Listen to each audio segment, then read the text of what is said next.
And Brad, we've seen a lot of inflammatory rhetoric lately by the Democrats. And have a look at this tweet from Biden Harris HQ. It says 4th of July under Trump's Project 2025. I mean, this looks like a religious gathering from the Handmaid's Tale. I mean, this sort of rhetoric is so unhelpful. If you're a loon with a vengeance, you'd be inspired by this sort of propaganda, Brad.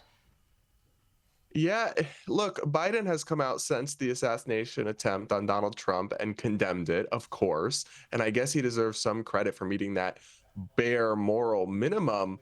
But I mean, how many times do lefties and the Biden administration and liberal media outlets have to suggest, with their absurd hyperbole and alarmism, that Trump's America would be literally the handmaid's tale, basically saying that women would be forced into sex slavery? That's what that is a reference to.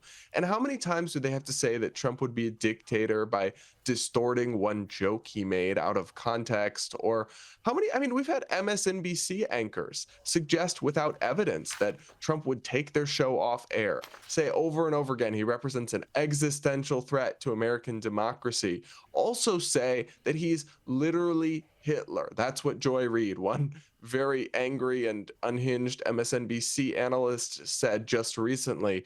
How many times do they have to say this kind of alarmist, doomsday, fear-mongering nonsense before one crazy person listens and takes their words seriously and acts accordingly?